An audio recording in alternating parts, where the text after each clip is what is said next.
As part of the launch of Anat Zohar's new book, It's Not All About Test Scores, Reviving Pedagogical Discourse, we're here to honor it by speaking about the chapter on educational reforms in general and pedagogical reforms in particular. Anat is writing about some of the most fundamental problems in school improvement.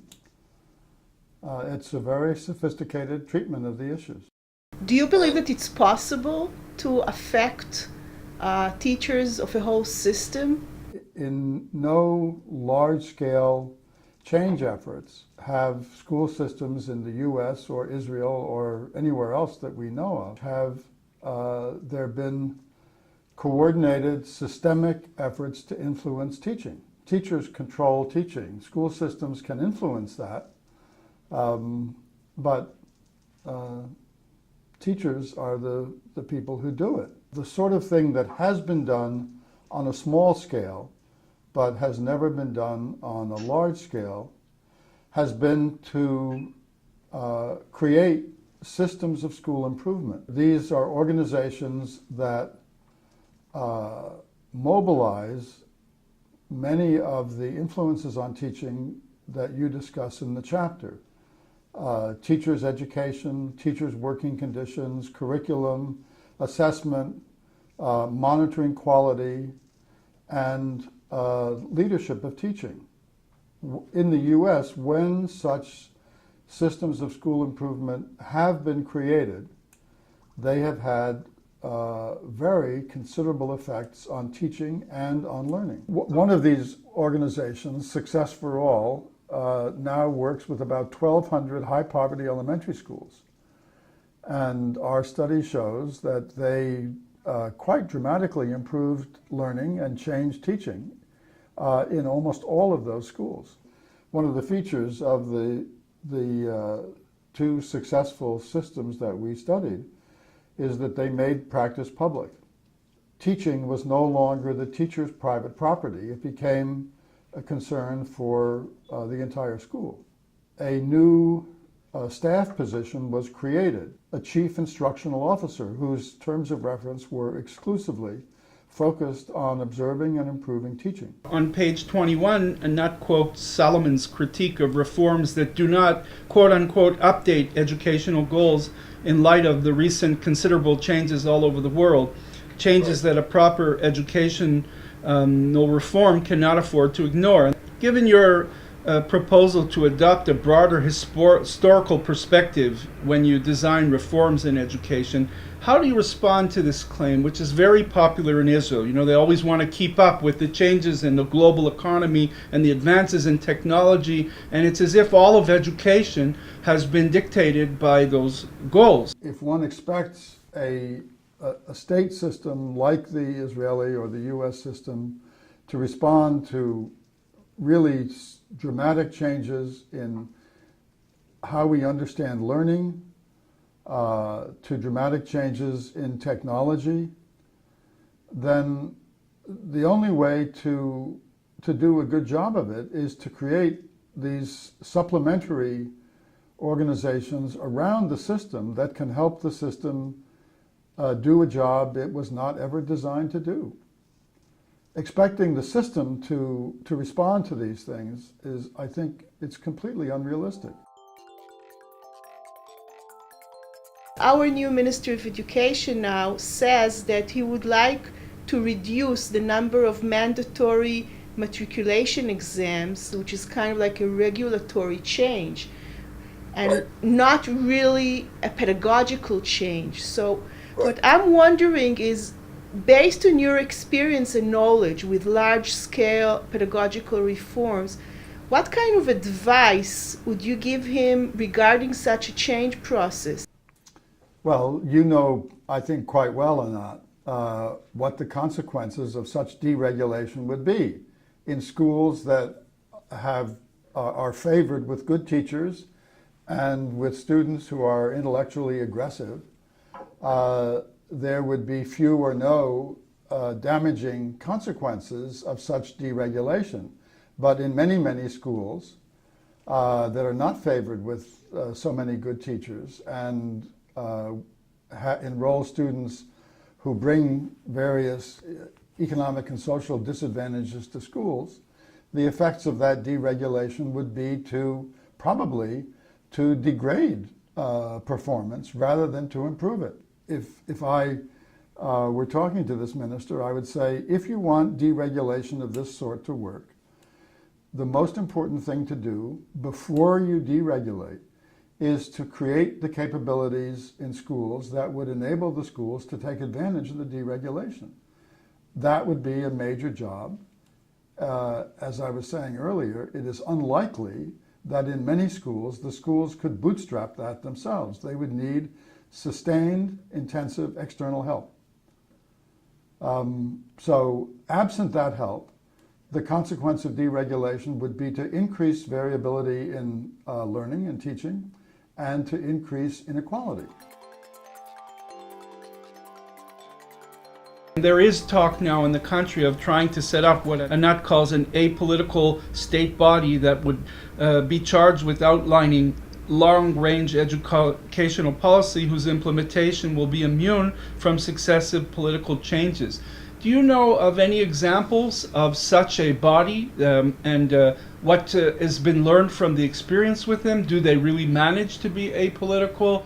It's very difficult to depoliticize schooling, as you both know, because schooling is, in certain essential respects, a political issue, not just in the sense that it's been essential to building the state and society, but also because there are so many divisions in Israel and the U.S.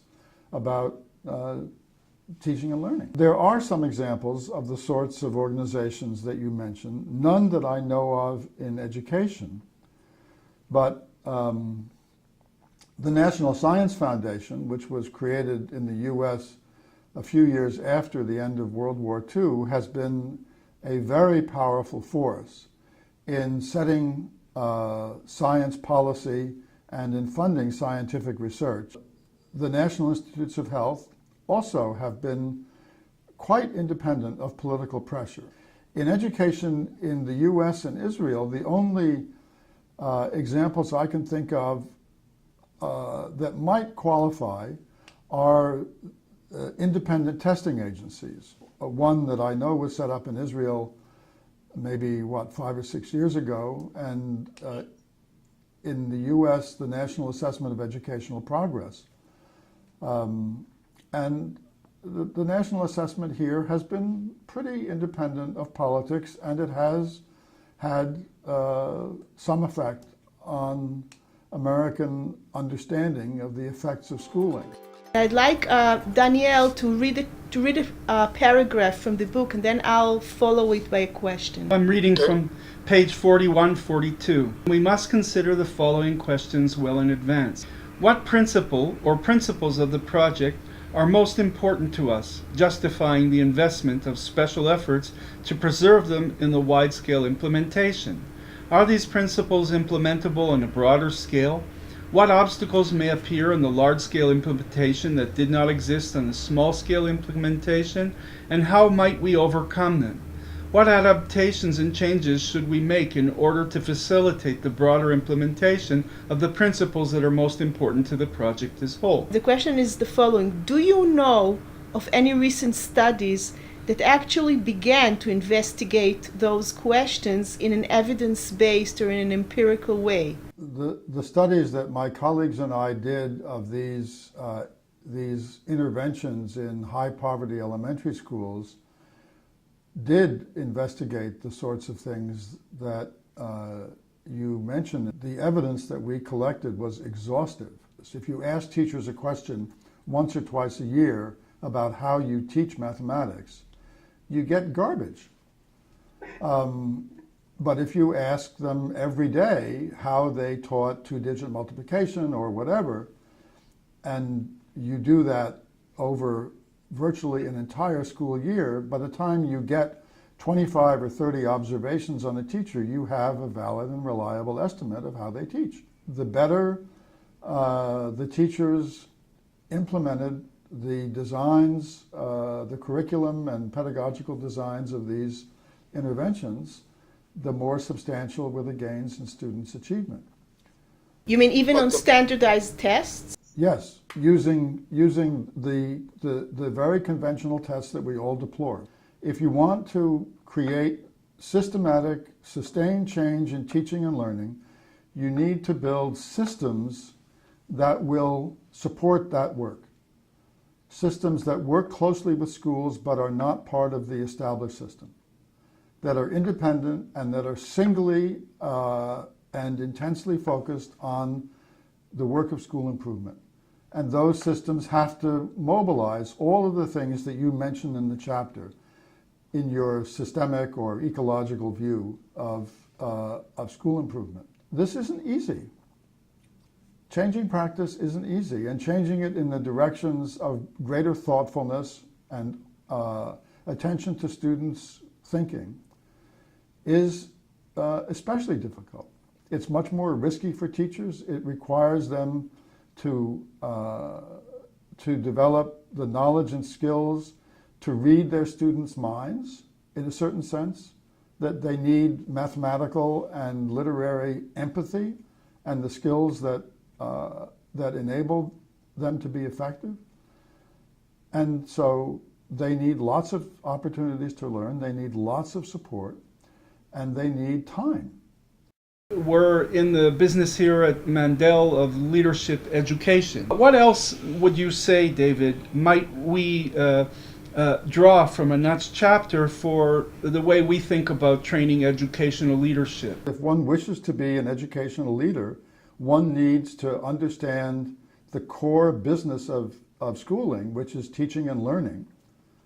And one needs to have the knowledge and skills that enable one to be an effective leader for teachers and learners. And it is not the case that being a good teacher is sufficient qualification for being a good educator of teachers. It often is the case that people who are very good at playing baseball are not very good at coaching baseball.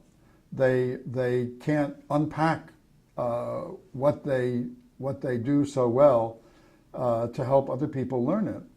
So educational leadership requires that people acquire the knowledge and skills of teaching and learning other people in education. It's very much like managing a McDonald's restaurant or managing an auto factory. If the managers don't know how the core technology works, if they don't understand how the production process works, they will not be effective managers. David, we're grateful to have you on this interview, and we're grateful that you'll be visiting us, I hope, in the summer, and that we can continue to learn with you. Thank you very much. And I really want to thank you very much for that. It's my pleasure, Anat. And I'll look forward to seeing both of you in July.